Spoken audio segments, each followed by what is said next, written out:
अकलपुर नामक एक सहरीली गांव में सुरेखा उसके पति वरुण, सास भानुमति और ससुर आंजनेलु के साथ एक बड़े घर में रहती थी।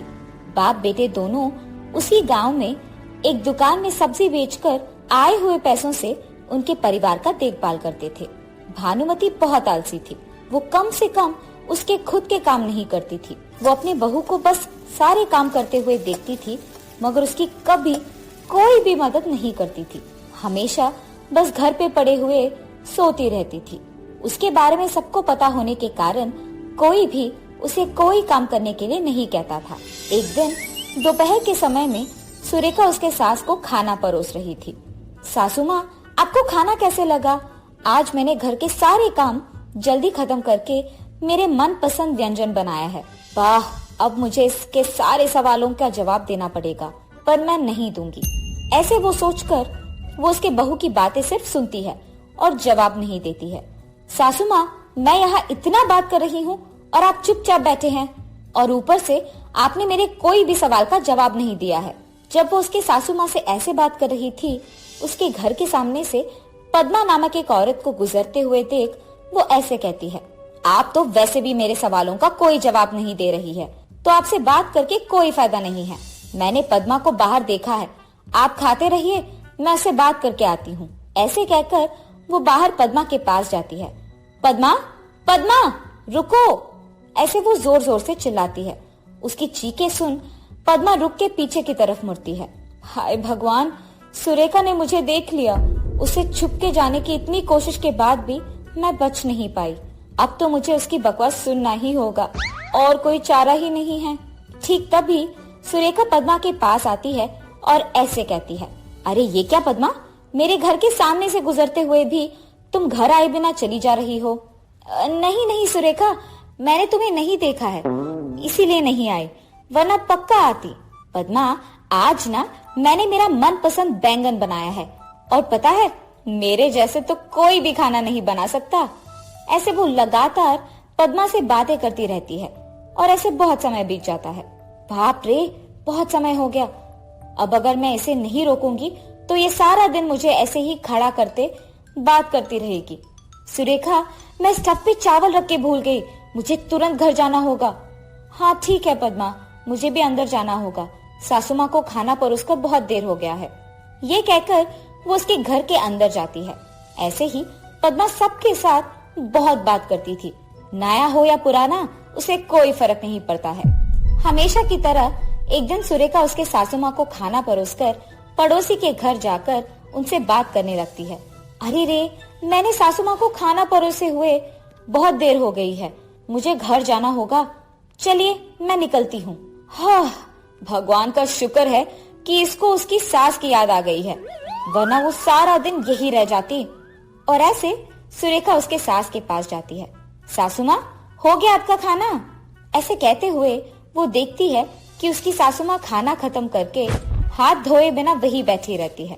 अरे सासू माँ, मैंने पानी का ग्लास भी तो यही रखा है, ऐसे बैठे रहने के बजाय आप हाथ तो धो लेते। चलो, अगर ग्लास लेने में इतनी दिक्कत थी तो कम से कम मुझे बुला तो लेते। इतनी आलसी रहना अच्छा नहीं है सासू माँ, ये लीजिए पानी। जब सुरेखा पानी का ग्लास देती है तब जाकर उसकी सास हाथ धोकर पानी पीती है। बाप रे, सासू माँ कितनी आलसी है आप, ऐसे नहीं चलेगा। उसके ऐसे कहने के बाद भी उसकी सास कुछ नहीं कहती है और ऐसे कुछ दिन बीत जाते हैं। एक दिन सुरेखा घर के सारे काम खत्म करके बाहर खड़े होकर इधर उधर देखती रहती है। अरे ये क्या, आज तो मैंने सारे काम बहुत जल्दी खत्म कर दिया, लेकिन बात करने के लिए कोई नहीं दिख रहा। यहाँ तक कि मैं बाहर आकर भी देख रही हूँ, इस रास्ते से तो कोई नहीं गुजर रहा। इतने में उसके घर के सामने से दो औरतें गुजर रहे होते हैं। तब सुरेखा उनके पास जाती है। कौन हो तुम लोग? मैंने तो तुम्हें यहाँ कभी नहीं देखा है, कहाँ रहते हो तुम? यहाँ से कहाँ जा रहे हो? सुनिए, हम दोनों बहनें हैं, इस गांव में नए आए हैं, बगल वाली गली के एक घर में किराए पे रह रहे हैं। अच्छा ठीक है, आप कह रहे हो कि गांव में नए आए हो, तो अगर कोई चीज की जरूरत पड़े तो मेरे घर आ सकते हो।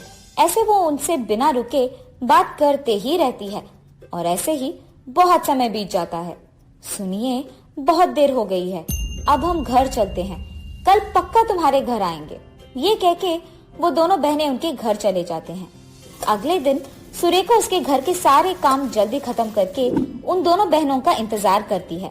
कुछ देर बाद वो दोनों सुरेखा के घर आते हैं। सुरेखा, घर के काम हो गए क्या? किसका इंतजार कर रही हो? अरे आप ही का इंतजार कर रही हूँ। मुझे बहुत खुशी है कि तुम दोनों मेरे घर आए। बैठो बैठो, मैं ही तुम्हारे घर आने वाली थी और इतने में तुम लोग आ गए। ऐसे वो उन दोनों को बिठा के बात करते ही रहती है और ऐसे बहुत समय बीत जाता है। सुरेखा, जब से हम आए हैं तुम्हारी सास उसी कुर्सी में बैठे हुए हमें देख रही है, बस कुछ बात नहीं किया उन्होंने। मेरी सास बहुत आलसी है, उनके चारों ओर कुछ भी हो जाए वो ऐसे ही बैठी रहती है, कुछ नहीं करती है, बस यूं ही देखती है। ये कहकर वो उसके परिवार के बारे में सब कुछ उन दोनों को कह देती है। ठीक है सुरेखा, देर हो रही है, हम घर चलते हैं, कल वापस तुम्हारे घर आते हैं। और वो दोनों उनके घर चले जाते हैं। उसके बाद अगले दिन भी वो दो बहनें सुरेखा के घर जाकर उसकी बातें सुनते रहती हैं और ऐसे कुछ दिन बीत जाते हैं। हर रोज की तरह वो दोनों बहनें सुरेखा के घर जाते हैं। अरे सुरेखा, हर रोज की तरह तुम अकेले खाना बना रही हो क्या? हाँ, तुम दोनों सासू माँ के पास बैठो, मैं काम खत्म करके अभी आई। तब बहनें दोनों उसका घर पूरा छान मारते हैं। बहन, हर रोज की तरह आज भी इसके घर में कोई नहीं है, सिर्फ सुरेखा और उसकी सास है। हाँ दीदी, यही सही मौका है। देर किए बिना सुरेखा को पूछते हैं कि वो उसके घर में पैसे, गहने और सोना किधर छुपाती है। उन्हें लेकर यहाँ से निकल जाना होगा हमें। ये फैसला करके वो दोनों रसोई में खाना पकाते हुए सुरेखा के पास जाकर ऐसे पूछते हैं, सुरेखा, सारा दिन तो वैसे तुम्हारे घर में सिर्फ तुम और तुम्हारे सास रहते हो ना, तो अगर कोई चोर वोर आ गए तुम महंगी चीजों को कैसे बचा पाओगी? तुम दोनों को चौकन्ना रहना पड़ेगा। अरे हमारे घर में चोरी होने की चिंता नहीं है, क्योंकि हमने हमारे पैसे, सोना और गहनों को एक अलमारी में रख के बंद कर दिया है। उसे सिर्फ मैं और मेरे पति खोल सकते हैं। चलो सुरेखा, तुरंत इस अलमारी को खोलो और हमें सारे पैसे, सोना दे दो, वरना हम तुम्हारे सास को जान से मार डालेंगे। ऐसे वो सुरेखा के गले पे चाकू लगाकर कहती है। सुरेखा चौंक जाती है और डर के मारे उन्हें अलमारी तक ले जाती है। मैंने तो सोचा कि तुम दोनों बहुत नेक और अच्छे हो, ये सब मेरी गलती है।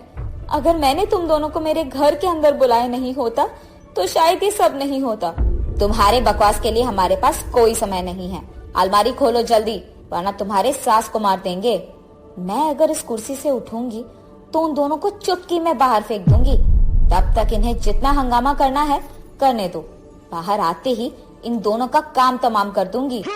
सासू माँ, बाहर जाकर सबको बुलाइए। ऐसे सुरेखा जोर से चिल्लाती है। तुमने खुद तुम्हारे घर वालों के बारे में हमें बताया है।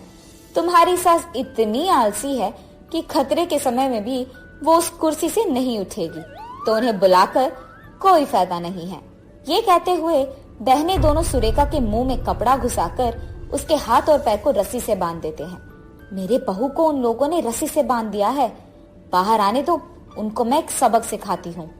ये सोचकर वो उन दोनों को बस देखते रहती है और इस सब के दौरान वो बहनें उसके अलमारी में मौजूद सारी चीजों को लेकर घर से निकल ही रहे थे कि सुरेखा की सास उन्हें देख ऐसे सोचती है, वैसे भी ये लोग सोना और पैसे ही तो चोरी करके लेके जा रहे हैं, जाने दो, अब मैं इस कुर्सी से नहीं उठ पाऊंगी। उन दोनों के जाने के बाद भी वो उसके बहू को रस्सी से मुक्त करने के लिए भी नहीं उठती है। ऐसे ही शाम हो जाता है। शाम होने के कारण जब उसके पति और बेटा घर आते हैं तो सुरेखा को ऐसे रस्सी में बंधे हुए देख चौंक जाते हैं। भानुमति, बहू को ऐसे रस्सी में किसने बांधा? उसे मुक्त करे बिना तुम यहाँ क्या कर रही हो? क्योंकि भानुमति उन्हें कोई जवाब नहीं दे रही थी, वो सुरेखा के मुंह से कपड़ा निकालकर उसके हाथ और पैर को रस्सी से मुक्त कर देते हैं। तब जाकर सुरेखा उन्हें जो कुछ भी हुआ बताती है। बेटा, अब ऐसे रोककर कोई फायदा नहीं है। अनजान लोगों से ज्यादा बात करोगे तो ऐसे ही होगा, और तुम्हारे साथ ही मेरी बीवी का भी गलती है। उसके आलसी रहने के कारण ही ये हुआ है। ससुर जी, मुझे माफ कीजिए, आइंदा मैं ऐसे अनजान लोगों से हमारे बारे में सब कुछ नहीं बताऊंगी। ज्यादा बात नहीं करूंगी। पापा, जो हो गया सो हो गया। मेरे बीवी में बदलाव आया है, यही मेरे लिए बहुत है। मगर कल सब्जियां खरीदने के लिए भी हमारे पास पैसे नहीं हैं। अब हम क्या करेंगे? बेटा, हमने मेहनत से ही तो ये सब कमाया है, आगे भी यही करेंगे। फर्क सिर्फ यही है कि अब 2 के बजाय 4 लोग काम करेंगे, बहू और भानुमति भी। सुनिए, तुम तीनों काम करो, मैं नहीं कर पाऊंगी। भानुमति, तुम ये आलसी रहना छोड़ दोगी और काम करोगी। बस, बहुत हो गया तुम्हारा।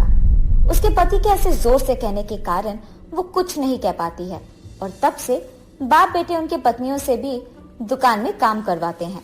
अगर मैं उस दिन आलसी नहीं बनती तो शायद आज मुझे काम करने की कोई जरूरत नहीं पड़ती। अब तो मुझे चुपचाप काम ही करना होगा।